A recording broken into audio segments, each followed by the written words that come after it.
पूर्वी भारत के घने जंगलों के बीच एक छोटा सा गांव था, बनगांव। यह गांव चारों तरफ पहाड़ियों और बांस के झुरमुटों से घिरा था। यहाँ के लोग सरल, मेहनती और प्रकृति प्रेमी थे। लेकिन इस शांत गांव पर एक ऐसा साया मंडराता था, जिसने वर्षों तक लोगों की नींद उड़ा दी थी। वह साया था कोयली बास का भूत, जिसे लोग डर से काला साया कहते थे। काला साया कौन था? बहुत समय पहले गांव में एक आदमी रहता था, नीलकंठ। वह मजबूत, सीधा साधा इंसान था, लेकिन एक हादसे में उसकी मौत बांस के जंगल में हो गई। कहते हैं कि मरते समय उसका दिल बहुत कड़वाहट से भरा था, क्योंकि गांववालों ने उस पर चोरी का झूठा आरोप लगाया था। यही दुख और अपमान उसे मौत के बाद भी चैन से नहीं रहने देता था। धीरे धीरे लोग महसूस करने लगे कि जंगल में रात होते ही एक काला सा धुआं उठता है और उससे किसी इंसान जैसी आकृति बनती है। पहले लोग इसे भ्रम समझते रहे, लेकिन जल्द ही गांव में अजीब घटनाएं शुरू हो गईं। रात होते ही कोई दरवाजे पीटता, किसी के कान में फुसफुसाता, किसी के खेत में आग लगा देता, और कभी कभी किसी इंसान का पीछा करता, मानो उसे निगल जाएगा। गांव के बुजुर्ग कहते थे, यह नीलकंठ की आत्मा है, जो अपने साथ हुए अन्याय का बदला लेने लौटी है। गांव में खौफ का माहौल। कई महीनों तक गांव वाले डर के साए में जीते रहे। शाम होते ही सब घरों में बंद हो जाते। बच्चे मैदान में खेलना छोड़ चुके थे और औरतें रात के बाद पानी भरने जाना बंद कर चुकी थीं। एक रात गांव के चरवाहे रामू को जंगल के पास किसी के चिल्लाने की आवाज सुनाई दी। वह भागता हुआ जब वहां पहुंचा तो देखा कि एक काली आकृति एक लकड़हारे को अपनी तरफ खींच रही है। रामू ने डरते डरते उसे खींचकर बाहर निकाला और दोनों जैसे तैसे भागकर गांव पहुंचे। लकड़हारे ने कांपती आवाज में कहा, वह किसी इंसान जैसा नहीं था। उसकी आंखें अंगारे की तरह लाल थीं, और उसकी उंगलियां लंबी लंबी, जैसे किसी जानवर के पंजे। उस दिन के बाद कोई भी जंगल में अकेले नहीं जाता था। गांव की पंचायत बुलाई गई। गांव प्रधान हरनारायण ने आपात पंचायत बुलाई। लोग डरे हुए थे और एक ही बात कह रहे थे, हम अब ऐसे नहीं जी सकते, इसे भगाना ही होगा। गांव का पुराना ओझा भोला बाबा, जिसे लोग गांव का रक्षक मानते थे, भी वहां मौजूद था। उसने सबकी बात सुनी और गंभीर स्वर में बोला, ये साधारण आत्मा नहीं है। यह आत्मा अन्याय की आग में जल रही है। इसे सिर्फ मंत्रों से नहीं, सच्चाई, क्षमा और सामूहिक शक्ति से ही शांत किया जा सकता है। गांव वालों ने उससे योजना बताने को कहा।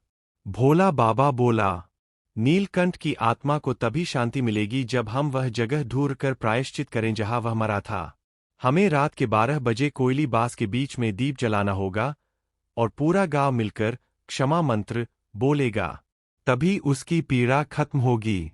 यह सुनकर सबके मन में डर तो था, लेकिन वे जानते थे कि कुछ न कुछ करना ही पड़ेगा। निर्णायक रात। अगले दिन की रात तय की गई। 12 बजे सब गांव वाले, औरतें बच्चे छोड़कर जंगल के अंदर पहुंचे। हर किसी के हाथ में मिट्टी का दिया था। हवा बेहद ठंडी थी। बांसों की सरसराहट अजीब सी बेचैनी पैदा कर रही थी। आसमान काले बादलों से भरा था, मानो तूफान आने वाला हो। जंगल के बीच पहुंचकर भोला बाबा ने सभी को गोल घेरा बनाकर बैठने को कहा। बीच में एक बड़ा दीपक रखा गया, जिसमें सरसों का तेल भरा हुआ था। भोला बाबा ने दीप जलाया। जैसे ही लौ उठी, हवा इतनी तेज बहने लगी कि लगा वह अभी बुझ जाएगी। तभी जंगल के चारों ओर से काले धुएं जैसी चीज उठने लगी। धुआं धीरे धीरे एक विशाल मनुष्याकार रूप में बदलने लगा। उसकी आंखें लाल, चेहरा विकृत, और आवाज ऐसी मानो कई लोग एक साथ चीख रहे हों। गांव वाले डरकर पीछे हटने लगे। भीषण गर्जना हुई। मुझे क्यों बुलाया है? तुम सबने मुझे मारा है। भोला बाबा ने डंडा उठाकर कहा, नीलकंठ, तुम्हारे साथ अन्याय हुआ था, पर गांव अपनी गलती सुधारने आया है। आज हम सब तुम्हें क्षमा मांगने और तुम्हें मुक्त करने आए हैं। काले साए की चीख और तेज हुई। किस बात की क्षमा? किस बात का प्रायश्चित? गांव वाले कांपते हुए बोले, हमारी गलती थी नीलकंठ। हमने बिना सुने तुम पर आरोप लगाए। आज हम तुम्हें गांव का एक सच्चा बेटा मानकर तुम्हारी आत्मा की शांति के लिए एकत्र हुए हैं। भोला बाबा ने सबको मंत्र दोहराने को कहा। ओम क्षमय स्वाहा, ओम शांति स्वाहा। सैकड़ों आवाजें एक साथ मंत्र बोलने लगीं। दीपक की लौ तेज होने लगी। काला साया चिल्लाया, नहीं, नहीं, मुझे बदला चाहिए। लेकिन अचानक उसकी चीख कराह में बदल गई। साए की आकृति बिखरने लगी, जैसे कोई धुआं हवा घुल रहा हो। उसकी लाल आंखें धीरे धीरे बुझ गईं। पूरा जंगल कुछ ही पलों में शांत हो गया। और तभी हवा में एक धीमी सी आवाज आई, अब मुझे शांति मिल रही है। तुम सब सुखी रहो। गांव में वापस शांति। उस रात के बाद गांव में कभी कोई डरावनी घटना नहीं हुई। जंगल में वह काला धुआं हमेशा के लिए गायब हो गया। गांव वालों ने वहां एक छोटा सा मंदिर बनवाया, जहां हर साल दीपावली के दिन एक बड़ा दीपक जलाया जाता है, नीलकंठ की आत्मा की शांति के लिए।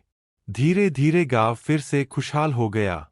बच्चे खेलते, औरतें खेतों में काम करतीं, और पुरुष बेखौफ जंगल जाते। आज भी जब कोई नए आने वाले को यह कहानी सुनाता है, तो कहता है, भूत कितना भी ताकतवर क्यों न हो, सच्चाई और सामूहिक एकता से बड़ी कोई शक्ति नहीं।